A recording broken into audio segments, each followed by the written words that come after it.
రాయి రివర్స్ అయిందా, స్టిక్కర్ పెద్దదైందా? అంటే రాయి రివర్స్ అయిందా, స్టిక్కర్ పెద్దదైందా అని అంటే, జగన్మోహన్ రెడ్డి గారు ముఖ్యమంత్రి గారి మీద జరిగినటువంటి రాయి దాడి తర్వాత అది ముఖ్యమంత్రి గారికే, వైఎస్ఆర్సీపీ పార్టీకి లేదా ముఖ్యమంత్రి గారి అనుచరగణం లేదా అధికార యంత్రాంగానికి రివర్స్ అయిందా అనేటువంటి ప్రశ్నలు ఉత్పన్నమవుతూ ఉన్నాయి. దీనికి గల కారణం ఏంటంటే, ఎవరైతే రాయి, గాయం, కేసు, ఇక్కడ 3 పాయింట్స్ ఉన్నాయి. రాయి, గాయం, స్టిక్కర్, తర్వాత కేసు, 4 పాయింట్స్. ఇందులో రాయి దాడికి సంబంధించి ముఖ్యమంత్రి గారి మీద జరిగినటువంటి రాయి దాడి విషయంలో ఇన్వెస్టిగేషన్ ప్రక్రియ సక్రమంగా జరగలేదు, భద్రతా వైఫల్యం వల్లనే దాడి జరిగిందనేటువంటి అభిప్రాయంతో ఇప్పుడు కేంద్ర ఎన్నికల సంఘం ఎవరైతే డీజీపీని, సిఎస్ని మార్చబోతుందా? ఎందుకు అనంటే, అక్కడ వారు సరైనటువంటి చర్యలు తీసుకోకపోవటంతో ఇటువంటి దాడి జరిగింది అనేటువంటి అభిప్రాయాలు వ్యక్తమైనాయి. నెంబర్ 1. నెంబర్ 2, ఇందులో ఎవరైతే ముఖ్యమంత్రి గారు మేమంతా సిద్ధం అనేటువంటి సభలతో ముందుకు వెళుతున్నటువంటి సందర్భంలో కొంత హైప్ క్రియేట్ అయింది. ప్రజలలో వ్యతిరేక ఓటు ఉన్నప్పటికీ కూడా కొంత హైప్ క్రియేట్ అయింది. ఈ హైప్ క్రియేట్ అయినటువంటి నేపథ్యంలో విజయవాడలో జరిగినటువంటి ఈ దాడి తర్వాత ముఖ్యమంత్రి గారి లేదా మేమంతా సిద్ధం యొక్క గ్రాఫ్ పడిపోయింది. అసలు ముఖ్యమంత్రి గారికి గ్రాఫ్ పెరగాలి కానీ తగ్గటం ఏంటి అనేటువంటి ప్రశ్న ఉత్పన్నం కావచ్చు. ఏది గ్రాఫ్ పెరగటమే, తగ్గటం ఏంటి, పెరగాలి కదా అనుకోవచ్చు. దాడి జరిగింది ఎప్పుడైనా సింపతి రావాలి కదా. కానీ ఇక్కడ గ్రాఫ్ ఎందుకు తగ్గింది అని అంటే, ముఖ్యమంత్రి గారి మీద ఆ స్టోన్ దాడి జరిగిన వెంటనే పబ్లిక్లో నుంచి సోషల్ మీడియాలో ఒక చర్చ జరిగింది. అంటే కోడికత్తి సీను, గొడ్డలి వివేక, ఇప్పుడు గులకరాయి సతీష్ అని సోషల్ మీడియాలో చర్చ జరిగింది. అంటే ప్రజలు దానిని విశ్వసించలేదు. ఆ రాయి ఘటన పైన ముఖ్యమంత్రి గారిని విశ్వసించలేదు, ముఖ్యమంత్రి గారికి సానుకూలత రాలేదు, ముఖ్యమంత్రి గారికి ప్రజల నుంచి సపోర్ట్ దొరకలేదు. బట్ వైఎస్ఆర్సీపీ పార్టీ శ్రేణులు ఇది అన్యాయమని మాట్లాడారు, వారి వైపు నుంచి క్లియరే. కానీ న్యూట్రల్ పబ్లిక్, మనం ఎప్పుడు కూడా తెలుగుదేశం పార్టీ అభిప్రాయాలను, వైఎస్ఆర్సీపీ పార్టీ అభిప్రాయాలను చెప్పాల్సిన అవసరం లేదు. న్యూట్రల్ పబ్లిక్ ఓటర్స్ అభిప్రాయం ఏంటనంటే, వైఎస్ఆర్సీపీ వాళ్ళు ఏమన్నా చంద్రబాబు నాయుడు గారే బయట నుంచి మనుషులను తెప్పించి షార్ప్ షూటర్స్ లాగా షార్ప్ స్టోన్ కిల్లర్స్ ఎవరైనా ఉంటే వాళ్ళని తెప్పి చేయించారనేది ప్రచారం చేశారు. తెలుగుదేశం వాళ్ళు ఏమన్నా అసలు ఇది పూర్తిగా జగన్మోహన్ రెడ్డి గారే ఆ కోడికత్తి సీన్ చేత ఎలాగైతే గీయించుకున్నాడు, ఇది అలాగే చేయించుకొని దీనికోసం చేయించుకున్నాడని ఇలా వచ్చింది. కానీ ఏది ఏమైనప్పటికీ రాయి దాడి విషయంలో ప్రజలు, న్యూట్రల్ పబ్లిక్ ఈ విషయాన్ని చాలా న్యూట్రల్గా, చాలా కామెడీగా తీసుకున్నారు. కారణం ఏంటి అనంటే, జగన్మోహన్ రెడ్డి గారి మీద 2019లో కోడికత్తి సీను దాడి చేసిన తర్వాత 5 సంవత్సరాల పాటు కోడికత్తి సీను జైల్లో ఉన్నాడు. కోడికత్తి శ్రీని ఎన్ఐఏకి ఇచ్చినటువంటి స్టేట్మెంట్ ఏంటంటే, నేషనల్ ఇన్వెస్టిగేషన్ ఏజెన్సీకి చెప్పింది ఏంటంటే, ఆ రోజు జగన్మోహన్ రెడ్డి గారిని ముఖ్యమంత్రిని చేయడం కోసం, సానుభూతి క్రియేట్ చేయడం కోసం నేను ఆ కోడికత్తిని స్టెరిలైజ్ చేసి కావాలని పోయి చెప్పి గీశాను అని చెప్పాడు. దానికి ఆ అడ్వకేట్ కూడా అదంతా కావాలని అక్కడ ఒక పథకం ప్రకారమే దాన్ని ప్రచారం చేసుకున్నారని కూడా వాళ్ళు చెప్పారు. సరే, అది వేరే సబ్జెక్టు. అయితే 5 సంవత్సరాల పాటు ముఖ్యమంత్రి గారు ఇది దీంట్లో కుట్రకోణం ఉంది అన్నారు తప్ప, ఏ రోజు కోర్టుకు వెళ్ళి ఈ కుర్రవాడు కావాలని నా మీద దాడి చేశాడు, లేదా దాంట్లో నా మీద హత్యా ప్రయత్నం జరిగింది, ఖచ్చితంగా ఇదంతా కావాలనే జరిగింది అనేటువంటిది 5 సంవత్సరాల్లో ఏ రోజు కోర్టుకు వెళ్ళి కోర్టులో చెప్పలేదు. దాదాపు 50 పైన ముఖ్యమంత్రి గారు అటెండ్ కావాలని చెప్పని కోర్టు ఎన్ఐఏ కోర్టు వారికి నోటీసులు ఇచ్చింది. మీరు వచ్చి చెప్పండి అని దాదాపు 50 సార్లు రమ్మని చెప్పినా కానీ ముఖ్యమంత్రి గారు వెళ్ళలేదు. అంటే ఆ కేసు విషయంలో ముఖ్యమంత్రి గారి నిబద్ధత ప్రజలకు అర్థమైంది. ఎస్, ఈయన కోడికత్తి సీన్ విషయంలో ఈయన వెళ్ళలేదు కాబట్టి ఇదొక రాంగ్ ఇది అనేటువంటిది అర్థమైంది న్యూట్రల్ పబ్లిక్కి. అదేవిధంగా ఈ స్టోన్ విషయంలో కూడా వెంటనే అది ప్రజలకు గుర్తొచ్చింది. ఎస్, ఆయన ఆ రోజు అది చెప్పి 5 సంవత్సరాలు కోర్టుకు వెళ్ళి కనీసం స్టేట్మెంట్ కూడా ఇవ్వలేదంటే ఇది నమ్మటానికి లేదు. ఏదైతే గొడ్డలి పోటుతో వివేకాన్ని చంపారో గొడ్డలి వేటుతో, ఆ విషయంలో కూడా ఆ రోజు చంద్రబాబు నాయుడు గారిని ఇంకోరిని విమర్శించారు. చివరికి ఆ కేసు అంతా కూడా వాళ్ళ కుటుంబం చుట్టూతా, ఆయన అనుయాయుల చుట్టూతా జరుగుతుందంటే ఇది కూడా అలాంటిదే అనేటువంటి భావన. అంటే ప్రజలు పబ్లిక్ చాలా జాగ్రత్తగా అబ్జర్వ్ చేస్తారు, సున్నితంగా అబ్జర్వ్ చేస్తారు. అది అలా జరిగింది, ఇది ఇలా జరిగింది. వీరు చెప్పినటువంటి దాంట్లో ఎక్కడ న్యాయం ఉంది, ఎక్కడ నిజం ఉంది అనేటువంటి దాన్ని అలా వెరిఫై చేసుకొని ఎస్ ఇది కూడా కరెక్ట్ కాదేమో, ఇది కూడా ఫేకేనేమో అనేటువంటి భావనతో ప్రజలు డిసైడ్ అయిపోయారు న్యూట్రల్ పబ్లిక్. దాంతో ఆయనకి సింపతి రాలేదు. సింపతి రాకపోగా రివర్స్ అయింది. రివర్స్ ఎలా అయిందనంటే మేమంతా సిద్ధం రాయలసీమ నుంచి వచ్చేటువంటి క్రమంలో కొంత హైప్ క్రియేట్ అవుతూ ఉన్నదాన్ని అనుకోకుండా ఈ సంఘటన తర్వాత ఏం చెప్పారు, ఆ వడ్డెర కాలనీ వాసులందరూ ఏం చెప్పారు, 2 పాయింట్లను లేవనెత్తారు వాళ్ళందరూ. ఏమని, మాకు మగవాళ్ళకి క్వార్టర్ బాటిల్ ఇచ్చి 300 రూపాయలు 350 రూపాయలు డబ్బులు ఇస్తామని తీసుకెళ్లారు. మా అందరికీ కూడా 200 300 ఇస్తామని చెప్పిన మా అందరినీ తీసుకెళ్లారు. మా అందరికీ డబ్బులు ఇవ్వలేదు. మా అందరికి ఎవరైతే తీసుకెళ్ళిన మనిషి కనపడకుండా వెళ్ళిపోయాడని చెప్పారు. ఇదే చెప్పింది వాళ్ళందరూ.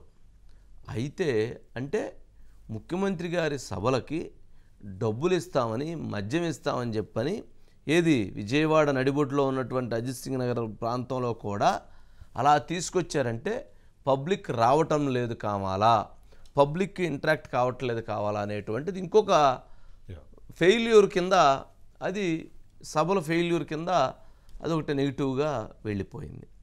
సరే, ఇదంతా జరుగుతూ ఉంటే ఇంకొక వైపు సరే ముఖ్యమంత్రి గారికి దెబ్బ తగిలింది. ఏదైనా కానీ దాన్ని తీవ్రంగా ఖండిస్తున్నాం, తప్పది అటువంటి సంఘటన. ఎటువంటి పరిస్థితుల్లోనూ అటువంటి అంశాన్ని ఉపేక్షించకూడదు కూడా.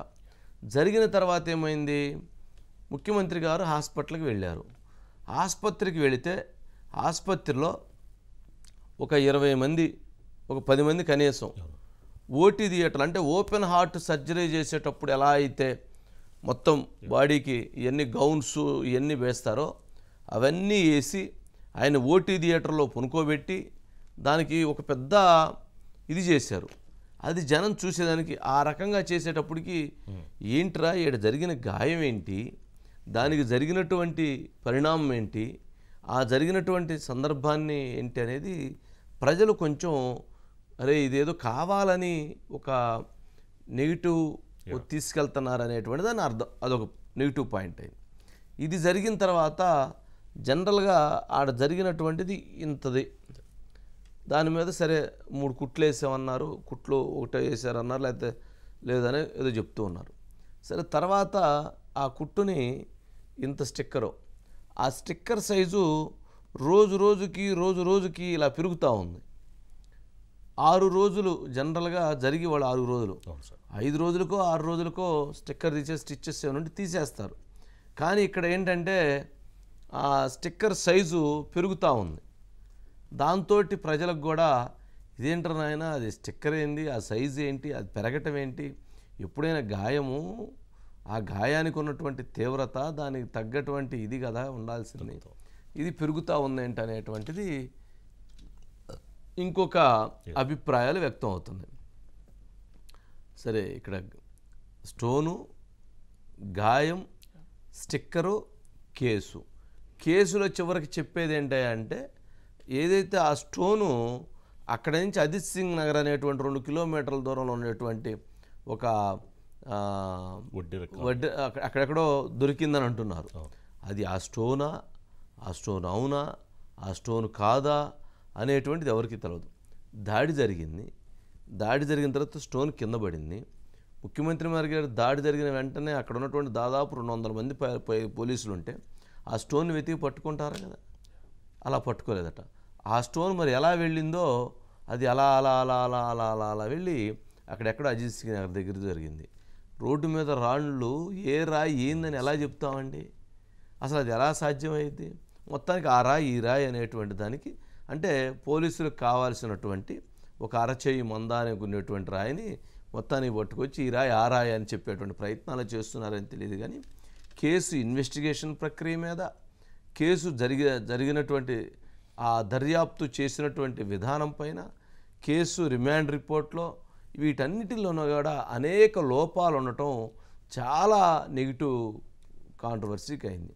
అలాగే ఆ కుర్రవాడు మైనర్ అయితే ఆ కుర్రవాడిని మేజర్ అని చెప్పేదానికి కూడా విశ్వ ప్రయత్నం చేశారు. ఆధార్ కార్డు ప్రకారంగా ఆ పిల్లవాడికి 14వ తారీఖు ఏమో మేజర్ అవుతాడు, 13వ తారీఖు ఇన్సిడెంట్ జరిగింది. అయితే దాని ప్రకారంగా ఆధార్ కార్డు ప్రకారంగా కాకుండా ఎవరైతే వాలంటీరు అంటే విలేజ్ అసిస్టెంట్ ద్వారా డేట్ ఆఫ్ బర్త్ సర్టిఫికేట్ని ఓల్డ్ డేట్ తోటి తీసుకొని అప్పటికే మేజర్ అయ్యాడనేటువంటి విధంగా ఒక సర్టిఫికేట్ తీసుకొచ్చి ఇప్పుడు దాన్ని కోర్టులో ప్రొడ్యూస్ చేసి మేజరే 18 సంవత్సరాలు నిండిని అని 1 సంవత్సరం కావాలని ఆ స్టేట్మెంట్ తెచ్చేశారు. దాన్ని ఏమంటారు? ఆధార్ కార్డు ప్రకారంగా డేట్ ఆఫ్ బర్త్ని తీసుకుంటారా, అప్పటికప్పుడు తయారు చేసినటువంటి ఒక విలేజ్ అసిస్టెంట్ ఇచ్చినటువంటి దాని మీద చేసి ఇది తీసుకుంటారా అనేటువంటిది మరొక ప్రశ్న ఉత్పన్నమవుతుంది. ఈ కేసులో అన్ని విచిత్రమైనటువంటి విన్యాసాలే ఎక్కువగా కనిపిస్తున్నాయి. ముఖ్యమంత్రి గారి మీద జరిగినటువంటి దాడి విషయంలో పోలీసుల వైఫల్యం, అలాగే భద్రతా వైఫల్యం.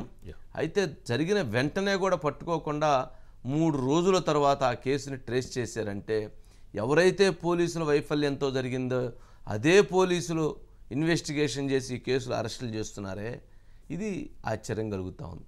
అందుకనే ఇప్పుడు ఎవరైతే వడ్డెర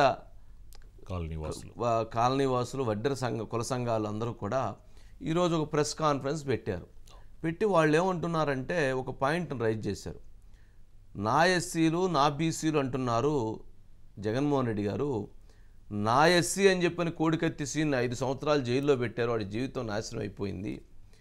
నా బీసీ అని చెప్పని అంటున్నారు, ఇప్పుడు సతీష్ పరిస్థితి కూడా 5 సంవత్సరాలు జైల్లో ఉండే విధంగా ఈ రకంగా దొంగ పత్రాలు తీసుకొస్తున్నారు, వాడు మైనర్ అయితే మేజర్ అని చూపిస్తున్నాడు. కేసుని ఇన్వెస్టిగేషన్ ప్రక్రియలో కూడా అనేక లోపాలని ఉన్నప్పటికీ కూడా కేసు ఇన్వెస్టిగేషన్ కూడా సక్రమంగా జరగట్లేదు. ఎక్కడైనా ఒక నేరం జరిగింది అని అంటే ఆ నేరం మారణాయుధాలకు సంబంధించి ఆయుధం దొరకాలి, కానీ అక్కడ పడిన రాయి లేదంటున్నారు, విసిరినది ఎవరో చూడలేదంటున్నారు, విసిరిన వ్యక్తి ఇతనేనని చెప్పి నిర్ధారిస్తూ ఉన్నారు.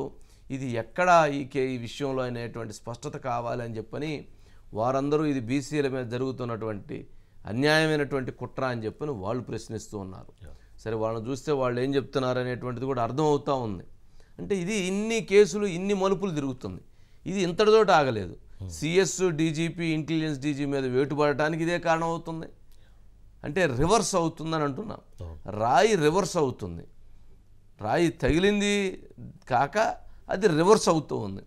రివర్స్ అవటానికి కారణం ఎవరైతే దీన్ని వ్యూహాత్మకంగా దీన్ని ఏదో విపరీతమైనటువంటి సానుభూతి పొందాలని, విపరీతమైనటువంటి ఓట్ల లబ్ధి చేకూర్చుకోవాలని, విపరీతంగా ప్రతిపక్షాల మీద దుమ్మెత్తిపోయాలని, ప్రతిపక్షాల మీద దాడి చేయాలని ఏదైతే ప్రయత్నం చేశారో ఆ ప్రయత్నం అంతా కూడా రివర్స్ అయింది. రివర్స్ అవటానికి కారణం ఏంటి అని అంటే ఎప్పుడైనా కానీ అతి ఎప్పుడు కూడా మంచిది కాదు. దాన్ని ఉన్నటువంటి అంశాన్ని ఉన్నదిగా చూపించినట్లయితే, ఉన్నటువంటి అంశాన్ని ఉన్నదిగా చెప్పినట్లయితే ఈరోజు ఇంత పరిస్థితి ఉండేటువంటిది కాదు. ఇప్పుడు బీసీలు మొత్తం వచ్చి నా ఎస్సీ నా బీసీ అని 5 సంవత్సరాలు కోడికత్తి సీన్ జైల్లో పెట్టారు, మా వాడిని కూడా 5 సంవత్సరాలు జైల్లో పెట్టబోతున్నారు, ఈ కేసులో చాలామందిని జైల్లో పెట్టబోతున్నారు బీసీలు వడ్డెరలు అని చెప్పని వాళ్ళందరూ ఇంకొక వైపు వాళ్ళందరూ ఇది చేస్తున్నారు. వెల్లంపల్లి శ్రీనివాస్ గారు మా బీసీల మీద ఎలా కంప్లైంట్ ఇస్తారు, ఆయన మా మీద ఎలా టార్గెట్ చేస్తారని వాళ్ళు ఇంకొక ఇష్యూని రైజ్ చేస్తున్నారు. ఇదంతా చూడబోతే చిలికి గాలివానగా మారి వైఎస్ఆర్సీపీ పార్టీకి జరగాల్సినటువంటి మంచి కంటే జరగకపోగా నష్టం ఎక్కువ జరిగేటువంటి దానికి ప్రమాదానికి కారణాలకి సంకేతం అవుతుందా అనేటువంటి అనుమానాలు, అటువంటి చర్చ కూడా జరుగుతూ ఉంది. ఒకసారి ఆ బైట్స్ ఉంటే ప్లే చేయండి. ఓకే, మొదలున్నారండి. ఇదే అంశంలో ఇంకొక అంశాన్ని కూడా మనం ఒక పాయింట్ చెప్పవచ్చు. అదేంటంటే ముఖ్యమంత్రి గారు ముందు వాళ్ళు రైజ్ చేసిన పాయింట్స్, ఎవరో బయట నుంచి షార్ప్ షూటర్స్ తెచ్చారు, బయట నుంచి గన్నులు తెప్పించారు, బయట నుంచి వ్యక్తులను తెప్పించారు, వీళ్ళందరూ కలిసి ఈ రకమైనటువంటి చంద్రబాబు నాయుడు గారు ఇటువంటి దాడికి పాల్గొన్నారు. ఎలక్షన్ల ముందు చంద్రబాబు నాయుడు గారు కానీ ఎవరైనా కానీ ఇటువంటి దాడికి పాల్గొంటారని, ప్రచారానికి అవతల వాళ్ళకి లబ్ధి జరిగిద్దని ఎవరైనా అసలు ఇట్లాంటి వాటికి పాల్గొంటారా? అసలు ఇట్లాంటి చేయించేటువంటి ధైర్యం చంద్రబాబు నాయుడు గారికి ఉండేటువంటి పరిస్థితి ఉంటుందా? కాకపోతే అలాంటి విమర్శలు చేసి అలాంటి డైరెక్షన్ చేయటం దాన్ని ప్రజలు విశ్వసించరు, దాన్ని ప్రజలు నమ్మరు. ఒక వ్యక్తి మీద ఒక అభిప్రాయం ఉంటుంది. ఎస్, ఇదిగో ఈ వ్యక్తికి ఇటువంటి నేచర్ ఉంటుంది, ఈ వ్యక్తికి ఇటువంటి నేచర్ ఉంటుంది, ఇలాంటి వ్యక్తి ఇలాంటి పనులు చేస్తాడనే ఒక ఫీల్, ప్రజలకు ఒక భావన ఉంటుంది. అంతేగాని ఆ భావనకు విరుద్ధంగా మనం ఏం చెప్పినా కానీ అది నమ్మేటువంటి పరిస్థితి ఉండదు. నరేంద్ర మోదీ గారు అసలు సింపుల్ సిటీగా ఉంటారండి. ఆయన ఒకటే డ్రెస్ చేస్తాడు, కాషాయం వస్త్రాలు తప్పితే ధరించడు అని అంటే నమ్మరు. నరేంద్ర మోదీ గారు రోజుకి 5 డ్రెస్సులు మారుస్తారండి అని అంటే నమ్ముతారు. వాస్తవం, అది ప్రజల ముందు కనిపించేది. రాహుల్ గాంధీ సింపుల్ సిటీగా ఉంటాడంటే నమ్ముతారు. రాహుల్ గాంధీ రోజుకు 10 వేషాలు వేస్తాడని అంటే నమ్మరు. అంటే నేను అంటుంది అక్కడ నుంచి కింద వరకు ఒక వ్యక్తి మీద ఒక ప్రజలకి ఒక అభిప్రాయాలు ఏర్పడతాయి. ఆ అభిప్రాయాలకు తగ్గట్టుగా, అభిప్రాయాలకు దగ్గరగా, వాస్తవానికి దగ్గరగా చెప్పాలి. లేనటువంటి అవాస్తవాలని, లేనటువంటి అబద్ధాలని చిత్రీకరించి ఒక అబద్ధాన్ని వాస్తవంగా, వాస్తవాన్ని అబద్ధంగా పదే చెప్పాలని ప్రయత్నం చేసినా కానీ ప్రజలు నమ్మేటువంటి పరిస్థితుల్లో లేరు అనేటువంటిది మాత్రం గమనించుకోవాలి.